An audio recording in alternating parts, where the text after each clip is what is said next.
நம்ம இந்த வீடியோல என்ன பார்க்க போறோம்னா லீட் கோடோட 242 வேலிட் anagram. கொஸ்டின் என்ன ரீட் பண்ணலாம். Given two string s and t, return true if t is an anagram of s and false otherwise. An anagram is a word or phrase formed by rearranging the letters of a different word or phrase, typically using all the original letters exactly once. என்ன சொல்லியிருக்காங்கன்னா two string கொடுத்துருக்காங்க. நம்ம true return பண்ணணும். எப்போனா ரெண்டு ஸ்ட்ரிங்கும் அனகிராமா இருந்தா ட்ரூன்னு return பண்ணும். இப்போ அனகிராம்னா என்ன சொல்றாங்கன்னா, நான் ஒரு ஸ்ட்ரிங்ல இருக்க லெட்டர்ஸ் வச்சு செகண்ட் ஸ்ட்ரிங்கை கிரியேட் பண்ண முடிஞ்சுச்சுன்னா அதான் அனகிராம். இப்போ நம்ம ஃபார் எக்ஸாம்பிள், இப்போ நான் ஏபிசின்னு சொல்றேன். இதுல என்னென்ன அனகிராம் வேர்ட்ஸ் அதுக்குன்னா பிஏசி வந்து அனகிராம், இல்ல CPA anagram. But ADC anagram கிடையாது. ஏன்னா டி வந்து இந்த ஸ்ட்ரிங்ல இல்ல. ஆர் ஏபிசிடி அனகிராம் கிடையாது. ஏன்னா டி வந்து இங்க எக்ஸ்ட்ரா இருக்கு. ஆர் ஏபி வந்து அனகிராம் கிடையாது. இங்க வந்து சி இல்ல. ஓகேவா? ஸோ பேசிக்கா எப்படி பார்த்தோம்னா டூ ஸ்ட்ரிங் இருக்கும். டூ ஸ்ட்ரிங் சேம் கேரக்டர்ஸ் தான் இருக்கும். பட் ஆர்டர் மட்டும் டிஃப்ரெண்டா இருக்கும். இப்போ அதுதான் அனகிராம்னு சொல்றாங்க. ஓகே, நம்ம அனகிராம்னு எப்படி ஃபைண்ட் பண்ணலாம்? ஓகே, நான் என்ன சொன்னேன்னா ஆர்டர் மட்டும் டிஃப்ரெண்டா இருக்கும்னு சொல்றேன். ஸோ நம்ம இப்போ என்ன பண்ணலாம்னா, இப்போ ஃபார் எக்ஸாம்பிள் இப்போ ஏபிசின்னு ஒன்று இருக்கு, இன்னொன்று பிசிஏன்னு ஒன்று இருக்கு. நம்ம இதை ஏதாச்சும் சம் ஆர்டர்ல அரேஞ்ச் பண்ணிட்டா நம்ம ஈஸியாக கம்பேர் பண்ணிடலாம். லைக் நான் இதை வந்து ஸ்டார்ட் பண்றேன். இப்போ ஸ்டார்ட் பண்ணா இது ஏபிசி தான் வரும். இதையும் நான் ஸ்டார்ட் பண்றேன். ஸ்டார்ட் பண்ணா ஏபிசி ஆயிடும். ஓகேவா? ஸோ நான் ஸ்டார்ட் பண்ணதுக்கப்புறம் ரெண்டு ஸ்ட்ரிங்கும் ஈக்குவலா இருக்கு. கரெக்டா?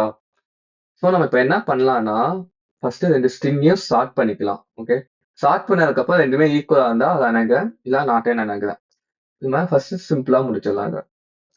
ஸோ நம்ம வந்து ஸ்ட்ரிங்கை ஸ்டார்ட் பண்ண முடியாது. ஸோ அதை என்ன மாத்திக்கலாம்னா கேரக்டர் அரேவா மாத்திக்கலாம். ஸோ ஃபர்ஸ்ட் தென் செகண்ட் ஸ்ட்ரிங்கை கேரக்டர் அரேவா மாத்திக்கலாம். ஓகேவா? இப்போ ரெண்டுத்தையும் ஸ்டார்ட் பண்ணும். அவங்க இன்பில்ட் மெத்தடே யூஸ் பண்ணிக்கலாம். அரே ஸ்டார்ட் ஷார்ட்.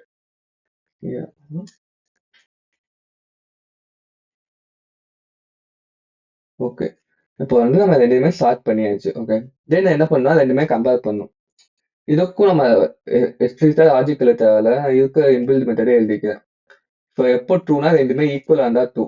ஸோ நான் அரே ஸ்டார்ட் ஈக்குவல் ஏஆர்ஆர் கமா பிஆர்ஆர். ஓகேவா? இங்க என்ன பண்ணியிருக்கேன்னா ஃபர்ஸ்ட் ரெண்டு ஸ்ட்ரிங்கையும் அரேவா கன்வெர்ட் பண்ணிட்டேன். ஏன்னா ஸ்ட்ரிங்கை வந்து நம்மளால ஸ்டார்ட் பண்ண முடியாது.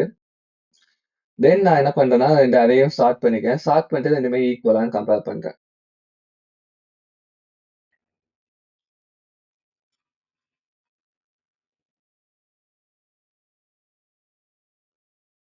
ஓகே, சப்மிட் ஆயிடுச்சு. நம்ம இதோட டைம் காம்ப்ளெக்சிட்டி என்னன்னு பார்த்தோம்னா, நம்ம இங்க வந்து ஷார்ட்டிங் அல்காரிதம் யூஸ் பண்ணியிருக்கோம். So sorting algorithm time complexity வந்து n log n. ஸோ இப்போ டோட்டல் ப்ரோக்ராமோட டைம் காம்ப்ளெக்சிட்டி வந்து big O of 2 into n log n. ஓகேவா? ஏன்னா நம்ம ஷார்ட்டிங் யூஸ் பண்ணியிருக்கோம். நம்ம இதோட ஆப்டிமைஸ்டா போட முடியுமான்னு கேட்டா போட முடியும். அதை எப்படி பண்ணலான்னு பார்க்கலாம். இது நம்ம இங்க என்ன பண்ணோம்னா ரெண்டு ஸ்ட்ரிங்லயும் சேம் டைப் ஆஃப் கேரக்டர்ஸ் தான் இருக்குன்னு சொல்றோம். ஸோ நம்ம என்ன பண்ணிக்கலாம்னா இருக்கு ரெண்டு ஸ்ட்ரிங்ல இருக்க கேரக்டர் எத்தனை கவுண்ட் இருக்குன்னு பண்ணிட்டு கவுண்ட் ரெண்டுமே ஈக்குவலா இருக்கான்னு செக் பண்ணிக்கலாம். லைக் இப்போ இங்க ஏ வந்து 2 டைம்ஸ் இருக்கு, பி 1 டைம் இருக்கு, சி வந்து 1 டைம் இருக்கு. அதே மாதிரி எங்க கவுண்ட் பண்ணனா சி 1 டைம், பி 1 டைம், ஏ 2 டைம். ஸோ இப்போ பார்த்தோம்னா ரெண்டுலயும் ஏ 2 டைம்ஸ் இருக்கு, பி 1 டைம் இருக்கு, சி 1 டைம் இருக்கு. ஸோ நம்ம இதை என்ன சொல்லலாம், அனாகிராம் சொல்லுவோம். சப்போஸ் ஏதாச்சும் ஒரு கவுண்ட் வந்து டிஃப்ரெண்டா இருந்தா நம்ம அனாகிராம் இல்லைன்னு சொல்லிடலாம். ஓகேவா? பேசிக்கா என்ன பண்ணிருக்கோம்னா ரெண்டு ஸ்ட்ரிங்ல இருக்கு கேரக்டர் ஃப்ரீக்வன்சி கண்டுபிடிச்சிருக்கோம். ஃப்ரீக்வன்சி கண்டுபிடிச்சு ரெண்டு ஃப்ரீக்வன்சி ஈக்குவலா இருந்தா நம்ம அனாகிராம்னு சொல்லிடலாம். நம்ம இதை எப்படி ஃப்ரீக்வன்சி கண்டுபிடிக்கலாம் பார்க்கலாம். லைக் ஃப்ரீக்வன்சி ஃபங்க்ஷன் எழுதிக்கிறேன்.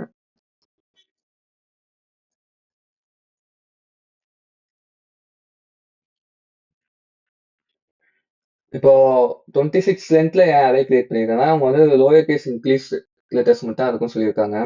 இங்கிலீஷ் லெட்டர்ஸ் எத்தனை இருக்குன்னா A to Z 26 கேரக்டர்ஸ் இருக்கும். ஸோ ஏஆர் ஆஃப் ஜீரோல என்ன இருக்குன்னா ஏ இருக்கும், ஏஆர் ஆஃப் ஒன்ல என்ன இருக்குன்னா பியோட கவுண்ட் இருக்கும், அது மாதிரி ஏஆர் ஆஃப் 25ல என்ன இருக்குன்னா இசடோட கவுண்ட் இருக்கும். நம்ம இதை எப்படி பண்ணலாம்னா, இப்போ நம்ம ஐட்ரேட் பண்றோம். இப்போ ஐனா இப்போ ஏ இருக்குன்னா ஏ மைனஸ் ஏ பண்ணானா ஜீரோன்னு வந்துடும். அதே பி மைனஸ் ஏன்னு பண்ணா ஒன்னுன்னு வந்துடும். ஸோ அதை கவுண்ட் நான் இன்க்ரீஸ் பண்ணிக்கிறேன். தென் அந்த அரேவை நான் ரிட்டர்ன் பண்ணிடுறேன். ஸோ நமக்கு இந்த ஃபங்க்ஷன் என்ன ரிட்டர்ன் பண்ணுதுன்னா, இந்த ஸ்ட்ரிங் கொடுக்க இந்த ஸ்ட்ரிங்ல இருக்கிற கேரக்டர் ஃப்ரீக்வன்சி இந்த ஃபங்க்ஷன் ரிட்டர்ன் பண்ணுது. ஸோ நம்ம ஃபர்ஸ்ட் வந்து இந்த ரெண்டு ஃபங்க்ஷனுக்கும் ஃப்ரீக்வன்சி கண்டுபிடிச்சிருக்கோம். இந்த ஸ்ட்ரிங்க்கு ஃப்ரீக்வன்சி கண்டுபிடிச்சிட்டு ஓ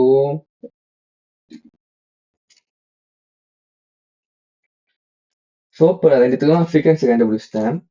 நான் இப்போ என்ன பண்ணலாம்னா ரெண்டு இதுக்கு வேல்யூ ஈக்குவலான்னு செக் பண்ணலாம். நம்ம இதுக்கு லாஜிக் இல்ல லாஸ்ட் டைம் யூஸ் பண்ண மாதிரி அரேஸ் டாட் ஈக்குவல்ஸ்.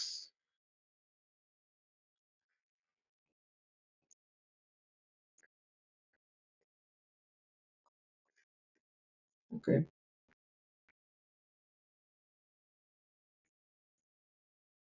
கிளிக் பண்ணிடலாம். ஓகே, இப்போ வந்து நம்ம லாஸ்ட் டைமோட இது ஃபாஸ்டா இருக்கு. இதோட டைம் காம்ப்ளெக்சிட்டி என்னன்னா நம்ம ஃப்ரீக்வன்சி கண்டுபிடிச்சிருக்கோம், n கேரக்டர்ஸ் ஐட்ரேட் பண்ணியிருக்கோம். So maximum n times run ஆகுது. ஸோ இதோ டைம் காம்ப்ளெக்சிட்டி வந்து பிக் ஆஃப் 2n. ஓகேவா? ஸோ இந்த ஃப்ரீக்வன்சி வந்து உங்களுக்கு நிறைய ப்ராப்ளம்ல யூஸ் ஆகும். சப்போஸ் நம்ம இன்டீஜர் கவுண்ட் பண்றோம்னா இங்க 10 வச்சு கவுண்ட் பண்ணியிருப்போம். நம்ம இதோட ஆப்டிமைஸா பண்ண முடியுமா? பண்ண முடியாது. ஏன்னா n கேரக்டர்ஸ் நம்ம ஐட்ரேட் பண்ணி தான் ஆகணும். ஸோ நம்ம ஆப்டிமைஸ் சொல்யூஷன் வந்து big of 2 into n or big of n சொல்லலாம்.